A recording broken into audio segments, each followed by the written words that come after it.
Welcome to Actualol, I'm Jon Purkis.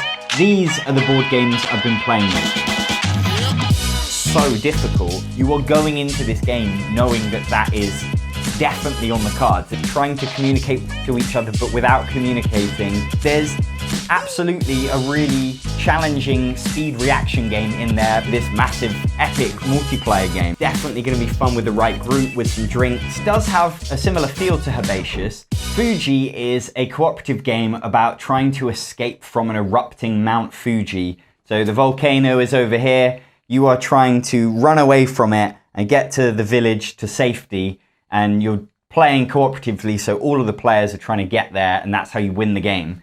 It's from designer Wolfgang Warsch, who designed The Mine, Genshin Clever, Quacks of Quedlinburg.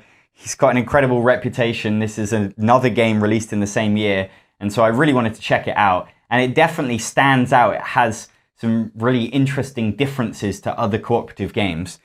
The gist of the game really is that you're trying to move, and the way you're doing that is with these dice. So everyone has a shield. They roll all of their dice behind the shield, and then you are determining where you can run to. So each of these cards has a goal on it that requires a certain type of dice. So for example, here, this card wants 2s and 4s. It doesn't matter the color. This one here, the straight line means even numbers. So this wants blue and pink even numbers. So look at my dice here. Wow, I've got 2 blue 6s and a pink 6. So I'll go here because I've got lots of pink and blue even numbers. I've also got a 2 pink.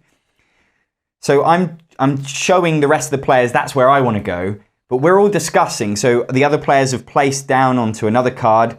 We cannot go onto the same card, or at least I can't go onto the same card as my neighbors in a 4-player game. You're really worried about what the players to your left and your right are doing.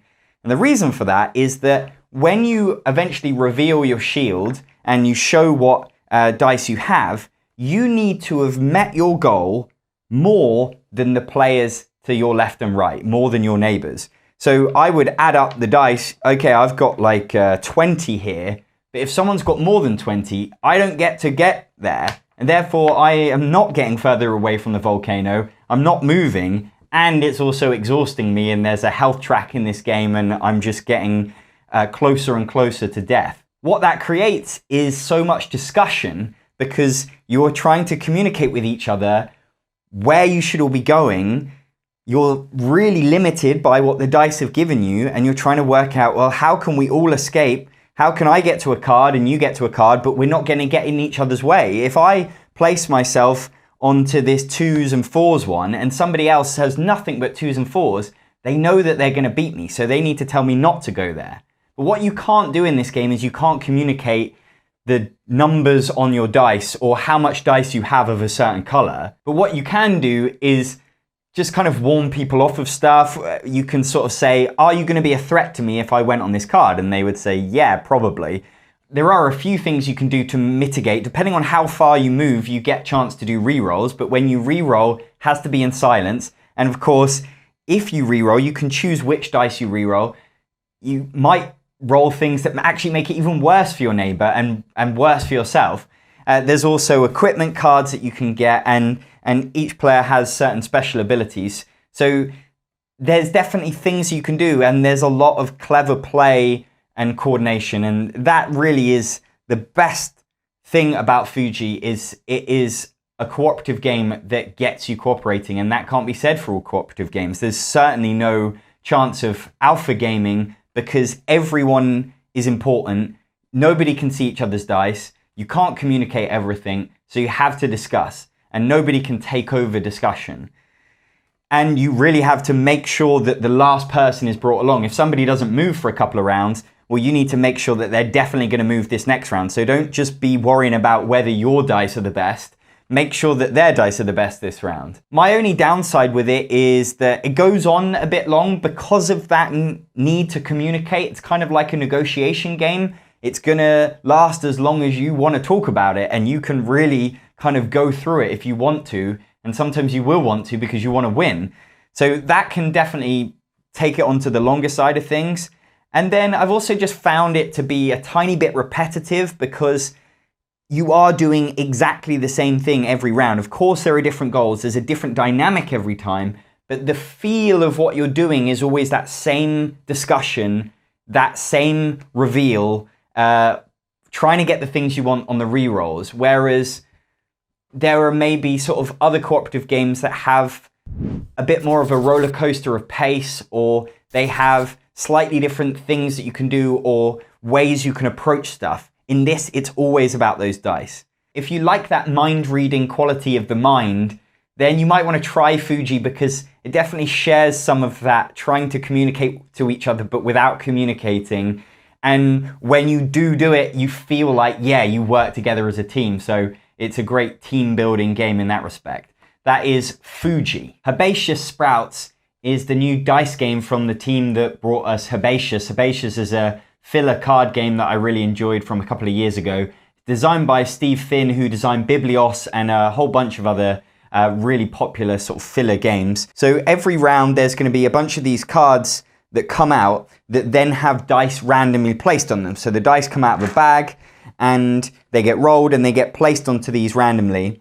And then you will take one of these cards. So this card here would just give me the dice that are on it. It doesn't give me anything else.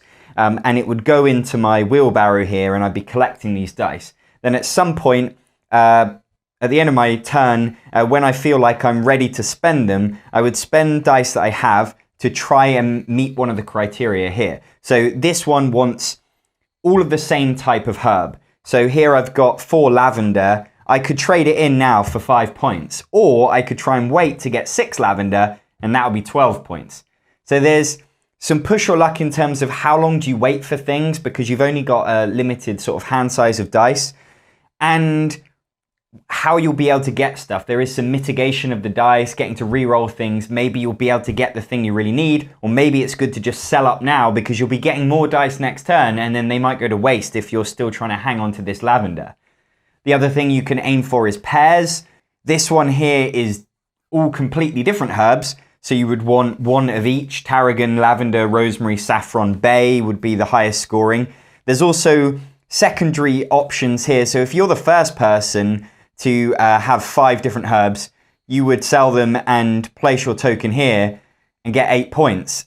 The next person would only get 6 points. These cards that you take also give you some actions. So these gloves allow you to reroll. So for the number of gloves there, you can get rerolls. So some cards have like 3 rerolls on them. These parcels allow you to change die results. So maybe I could take a rosemary here and then change it to the lavender that I really want.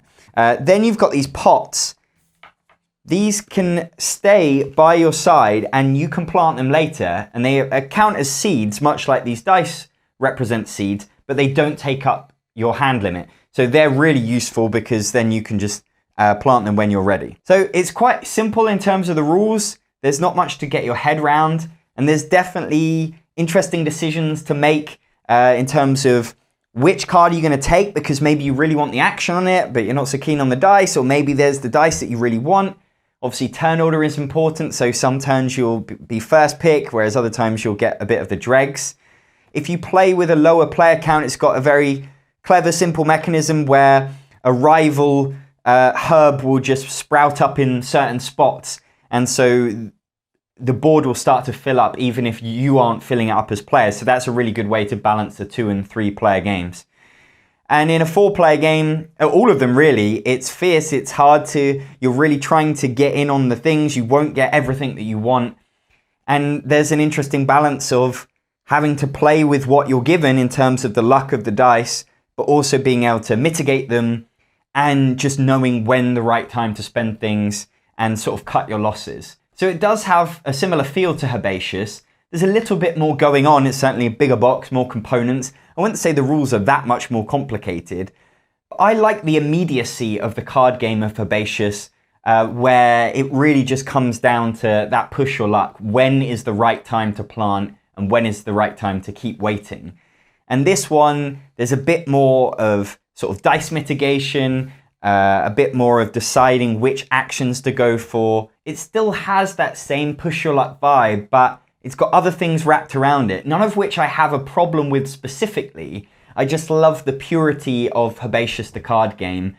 And This one's a little bit longer, a little bit more complicated, and I'm not necessarily getting any more out of it. So I think it's got a really nice relaxed vibe. I could totally imagine playing this with sort of parents. It could be a gateway game, and I love that they're going for a different theme with really nice artwork. That is Herbaceous Sprouts. Hffmnn is a speed reaction game. If you've played Ghost Blitz, Jungle Speed, Rainbow Rage, all games like that, you're trying to grab the thing the fastest. And the way it works on a base level is that you roll this dice and you have to pick the best one of these sticks, depending on the criteria on the dice. So each of these bits of wood has a whole bunch of different attributes on it. So it's got a letter. So if you were to roll the letter A, you would want to grab this one, A, because it's the best one. And then if somebody else has already grabbed that, you could grab B. And if somebody's grabbed that, you could grab C. So there's always a top three. I really like that straight off because it means that it's a bit more interesting for the group rather than just one person getting lucky and they were just slightly quicker than you. You can be the second fastest and still score points. You could be the second fastest every round and you probably win the game. And the way you track points is you get one of these sticks. This is for the first, second, and third. And so it's just a cool little thing because at the end of the game, you can just line up all your sticks rather than having to count points or whatever and see who has the longest amount of points. So that would be getting the right letter. This is about the number of lines on the stick. This is about the dots that are at the pips at the top. Then you've got animals, and that's asking which animal has the most legs. You've got the shapes, so this is the triangle. It's asking for the shape with the most sides. And then there's also one that refers to the height of the stick. So grabbing this one because it would be the tallest would be the best. That's okay. That, as a general game, is quite fun. Where the game gets really interesting is adding in these extra dice. It makes it way more challenging, but also a lot more fun. So you can introduce these orange dice. This one means that you have to pick it up with the other hand. So usually you'd all be picking up with your right hand. Now you have to pick up with your left hand. And so if anybody fails, if they don't get it, let's say, for example, you roll them both at the same time, by the way. So if it was to come up with this letter A1 and switching hands, and I grabbed A, but I grabbed it with my right hand, well, everyone can see that. I don't get the points this round because I picked up with the wrong hand. I didn't follow the rules. So then actually, if somebody picked up B, C, and then D, D would now get points because I was disqualified. So that's really cool. There's also where you have to now do the reverse of what you've been told. So instead of picking A, B, C, you would want to pick F, E, D. So you're having to do the opposite of what you've been told. That's very hard to get your head around. And then, of course, they add both of them at the same time, do the opposite hand and reverse the roll. You've also got this other orange dice, which introduces having to pick them up with between different fingers, having to pick them up like that with the backs of your hands. So they're all just making things way harder. Then you've got these ones that make the game a little bit sillier. So you've got this where you have to do actions, you have to make noises. So before you pick it up, you have to make a dog noise or a chicken noise, or you have to count from 6 down to 1. You have to say names of the people to your left or right. You have to stick out your tongue, things like that. So you have to remember to do that. And if you fail to do that, or if you say the wrong thing, then of course you'll be disqualified. This one is movement. So you have to stand up and walk around your chair, or you have to put your hands on the floor. You have to clap. You have to get out, jump out of your chair. So that's making it sort of a more energetic game. And then this one is all to do with your neighbors. So this one, you have to fist bump your neighbors. You have to put your arm around your neighbors. You have to pat them on the head. It might sound a bit ridiculous, and it is, but we had a lot of fun with this game, especially when you introduce those extra dice. And what's really nice is, let's say you don't want to make chicken noises. Well, just don't play with that dice and play with the other ones. There's absolutely a really challenging speed reaction game in there, but I also love that you can make it silly and make everyone laugh because you're always going to be making mistakes and saying the wrong thing and getting frustrated at how your mind won't operate quick enough. And it just creates funny party game moments. So if you like the sound of it, I can highly recommend Folfoston. My only downside with it is just the box is way too big. I think for a game like this, it should come in a nice small box so that you could take it to parties. It barely, you know, takes up any space in the box that's in there. But aside from that, I think as speed reaction games go, if you want one that takes it a bit silly, then I'd highly recommend it. That is Folfoston. The Grizzled Armistice Edition is a campaign version of The Grizzled, which was a cooperative game, quite a small little card game. One of the first games I ever reviewed on the channel. So if you want to see a full review of The Grizzled, which basically this game is, then go search for that. I will explain it very briefly. It's a cooperative game where you cannot communicate with your teammates. You are trying to survive the horrors of World War I. So you're not fighting as such. You're in the trenches with your friends and you're trying to just get through. And you're having to play these cards that all just have terrible things on.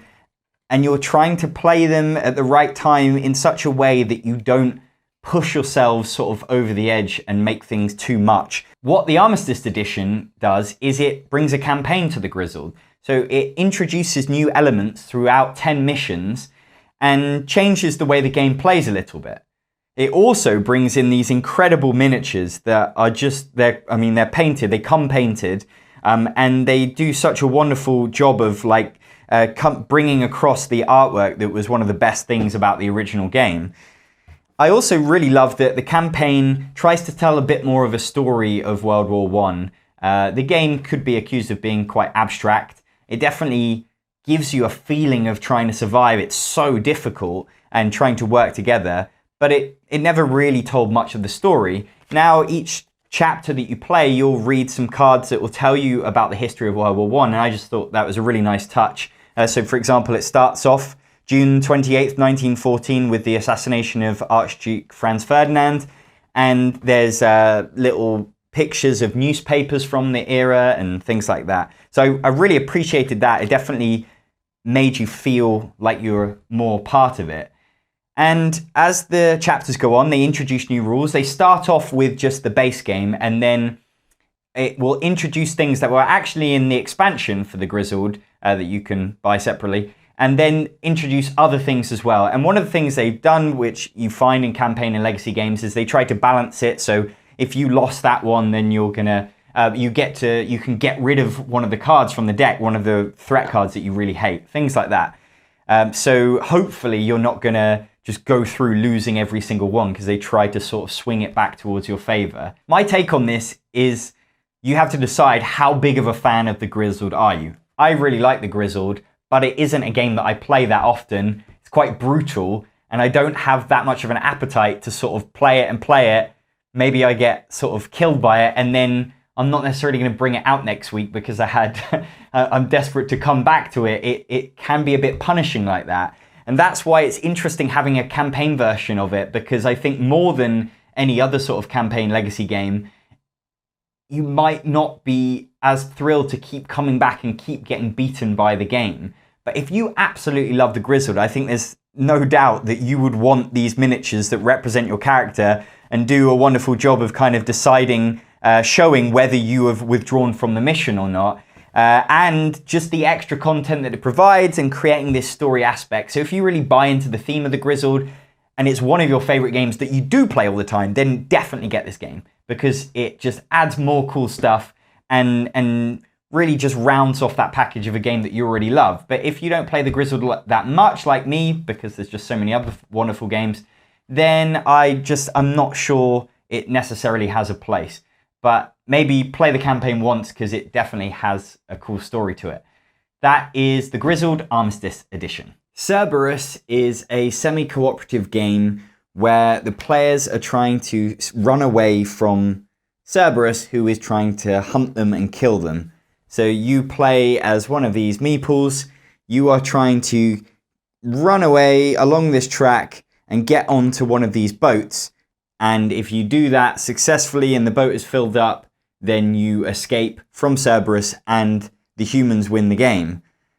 But Cerberus is chasing after them, and as Cerberus starts to eat players, they then become Cerberus, and they're playing on like the bad team, and they are trying to help Cerberus win because they now are Cerberus and eat everyone before they can escape. Very simple conceit. I think it's really kind of immediate idea that you can just understand. And the gameplay comes across in a similar way. You are playing cards that will move people. It might move yourself or move other people. And so like you just pick an action. The cards are actually like double-sided. This allows me to move myself 2 spaces, or I can move another person 3 spaces and one other person 1 space. There's definitely a lot of teamwork required in this game. You will play cards that will force you to help other people. So then you want to help a player that's then going to help you. So there's some negotiation. You want to try and forge some alliances because if you can maybe team up with the right people and then they can help you, you're going to need that help to be able to escape from Cerberus. You won't be able to help everyone. Not everyone's going to survive, so some people are going to have to be left. So there's definitely a bit of meanness to it, but I think it's kind of a snappy game. It's fairly light on the rules. It's all about that interaction and that discussion. I don't think it's the end of the world. Of course, don't play it with someone that hates being like backstabbed or something, but you are going into this game knowing that that is definitely on the cards. There's no getting around the fact that people will be left behind, but then they might have the opportunity to win the game. So you can play cards that move you, move other people. There's the opportunity to look at the boats. So there's 3 boats here, but only 1 is currently at the dock. And they have a different number of seats on. So one of the actions is to look at one of these boats and then move it. So you've basically got 3 different boats, one with 1 seat, 2 seats, 3 seats. So I like that I like that you can win the game together as a group, either as Cerberus or as the humans. But I like that you can also kind of turn the tables on people in a very simple way by just saying, oh, actually, that guy's lagging a bit too far behind. Maybe let's just bring this 2 boat up the front. The 2 of us can escape, and who cares about them? Also, interestingly, is you don't get to win the game with Cerberus if you get killed right at the end because, well, you had your chance to get eaten. And so if you get eaten in this point, you have lost the game as humans. And yeah, I really like it. I think that you can hang back early on because then you want to become Cerberus, get eaten, because then you can start actually going with that goal. And very simple, you just flip over your cards and on the other side, they control Cerberus and they have different actions. Even working as Cerberus, there's some real teamwork. You're having to discuss which cards you might play. And to make the game a little bit more interesting, you've got these survival cards that are cards that you can pick up if you land on certain spots, and there are ways to get them from this deck of action cards. And they are just going to give you certain things like opportunism allows you to move forward, but you can send someone else backwards. And also they always have like an extra special power that you can burn a card to use. But what I really like about Cerberus is that it's something different to pretty much any other game that I've played.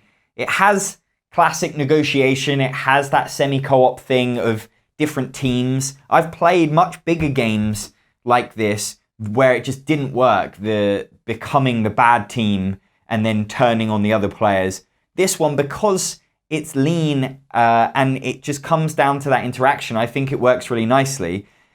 It's definitely got big moments, especially ramping up to that end. And I've always seen like a big climax as to either the humans just escaping or Cerberus killing them just in time. And there's real decision making in terms of the actions you play, the timing of them, and also that teamwork. Who are you going to side with? Are they going to backstab you? So if you like the sound of it, if you don't mind being a bit mean in your games, then I would highly recommend you try out Cerberus.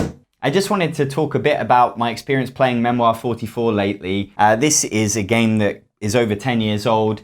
It's generally a 2-player game that depicts World War II battles. One of the things that I've been playing is the scenarios that come with this Calkin Goal expansion. So this is one of these packs where you just get some maps. And what I love about this is that it prints it all out. So it's this massive map, because these ones specifically are for Overlord or breakthrough scenarios. So what Overlord is it's Memoir 44 for up to 8 players. So you would have 3 people on each side. One person would just be controlling the right flank, then someone in the middle, then someone on the left, and then there's a person in charge of them that is just divvying out the cards and also communicating them. So they're in charge of which cards are going to go where and trying to give orders to those field generals, and they are then having to use those cards,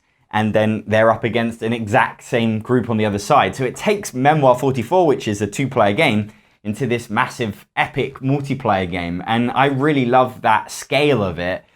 It plays a little bit longer, but really the trouble with it, when I played it without these maps, is that the setup time is insane, because you're having to find all the hexes for the right things, and you're having to refer to bits of paper as to where things should be. Whereas on these map, it prints, it tells you, okay, you need to put these Russian troops here, and you need to put Russian tanks here, and it already has the forests and the hills. So there's so much less setup. And one of the things that I guess don't like about Memoir 44 is just has a lot of setup. And so this really helps with that. I tend to prefer multiplayer games of anything. I don't play that many long 2-player games. So Overlord is kind of how I would enjoy Memoir 44 the best. But it can get a bit much, and also depending on what flank you're on, you might not see some action for a while, depending on how the cards are being played out. Or maybe it's just you are doing things, but you don't really feel like you're at the heart of what's important to the battle. What I think is really clever about Memoir 44 is the way that they are able to apply quite simple changes, but that give a completely different feel to the factions. And so the Japanese and the Russians play very differently from each other. And it's just a few different rules, but it has such a huge impact on the battles. The Japanese are so much stronger in terms of if they are, for example, if they have a full hex of troops, infantry, they get to roll an extra dice. So they're just so much more fierce. And so then that gives you something to aim for. Maybe you just want to take one miniature off of each of the Japanese infantry to stop them from being like that. Because of those neat little thematic touches, I can find that, especially when you're changing factions or playing new scenarios that introduce new stuff, each of these expansions will introduce like machine gunners, or this one has little tankettes that work in different ways, and armored cars. They're all really nice and give you different decisions to think about. How best can you use them? Maybe one moves faster than your normal tanks, but it's harder to kill, or there's stuff to think about with every new edition, and it means that it keeps the game always interesting, but it means that there are always things to remember. And it's one of those games where you'll just find yourself being like, oh, we forgot to roll that extra dice that time because of this, and you've got different terrain rules and all of that stuff, and it can just sort of bog it down trying to remember whether you've got everything checked in. Now, I'm sure if you played it loads and loads and loads, you would eventually get them all in your head, because it's not that they're hard to understand, it's just that there's lots of intricacies. I've found over the years I don't play Memoir 44 as much as I like, because I generally don't have those situations where I would have the opportunity to play a long 2-player game with a fair amount of setup. So I like that Overlord offers the ability to play it as a big group. The only downside for me is that these massive maps that are great for making it easy to set up don't fit on my table, so it's one that I would have to only play at my board game group. But if you are interested in trying out Overlord, then I would say that this pack is probably the best way to go with it. And you don't need the things with the expansions necessarily, because the map gives you all the terrain and things like that, and you can just use the miniatures from the base game. But if you want the extra special miniatures that fit the color and things like that, that obviously makes it that bit better. So that's the Battles of Calkingol for Memoir 44. Deckscape Heist in Venice is an escape room game, part of the Deckscape series, And the interesting thing about these is that they come in this nice small box, and they're just a deck of these big cards, and that's it. There's no app required, there's nothing else. And I think one of the cool things about it is that you could just give this to somebody and they don't need to read a rule book or anything. They can just start playing the game and they won't struggle at all. And that's kind of got the immediacy of an escape room. So I think that's really nice. So you just start off, you read the deck in order, and it's going to tell you about the scenario. You're trying to do this heist, and you will pick a character. So you've got these character cards, and then you will just go through the deck and you will encounter puzzles and different parts. So here you're like at the roulette table, and you're sort of being told how to, you've got some puzzle to solve. And then what happens is that you just sort of announce amongst yourselves what you think the answer is, and then you flip the card and see if you're right. So the back of the card will always have the solution to the puzzle. So the thing with that is that you only ever get one chance to get it right. You can't sort of, have a buzzer go off like in maybe Unlock and then try again a different route. So it means that generally the puzzles are a little bit more obvious to get to. They're not quite as obtuse, which is sometimes a good thing and sometimes not. I've also found in this that the puzzles can feel quite different to some of the other escape room games. That often they're not even necessarily puzzles, they're more like riddles or logic questions. And sometimes you might just have to apply sort of real world logic to something. The way that this one works, it also has, with your characters, you are given special information that is specific to you, so that when you encounter certain things in the casino, you will have information that the other players don't have. But it is a cooperative game, you're just discussing it together, so you can really just share that information that you have. It's kind of a nice touch because it means that you can't just alpha game it, and it means that if you've got this character, you've got this information no one else has, so that means that you have to be involved, at least at that point. Because it's just limited to some cards and that ability to flip a card over and sort of guess the answer, I have found that the puzzles are slightly less ambitious or creative than you get in Exit the Game and Unlock, because they're using apps or they're using the ability to destroy components and things like that. That it just, I think, gives them a bit more scope. So I appreciate the kind of desire to keep it very simple, but I also think that it just means that for me this was a little less impressive than those. But even still, there were definitely puzzles in there that we struggled with, definitely captured that feel of an escape room and having to work together, and some people solved this and other people solved that. So I think that it delivers that fun experience, and if the other lines of escape rooms didn't exist, then I would sort of be highly recommending this because it would be something revolutionary and cool. As it is, there's a lot of competition, and it isn't my favorite, but I would recommend it if you love escape room games and you just want to play another one, because of course you can only play them once, and if you've already played all the other ones, then definitely you can enjoy this one as well. So that is Deckscape Heist in Venice. Verse is a party game where you're trying to create the best freestyle rap.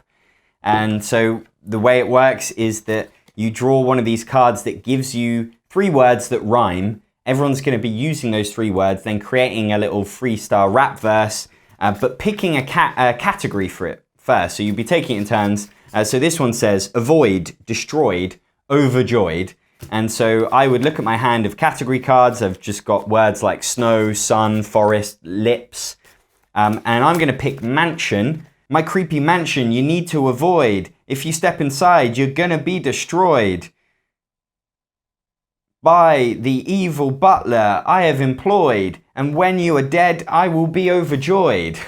So please excuse me for that attempt, but that was my freestyle rap. And so then everyone else would be playing a category and they would be using the same words.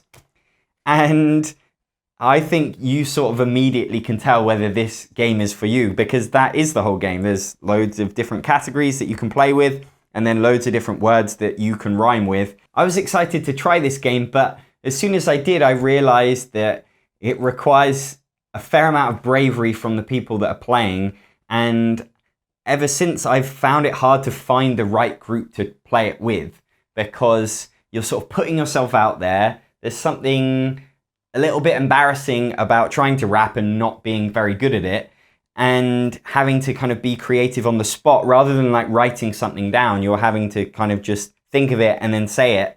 And just the people I play with were actually just quite shy to go for it. So I think with sort of a group of amateur theatre people, improv people, that kind of group, I think this would be great. Obviously people that love rap music and also like the idea of being able to freestyle and whatever, then perfect.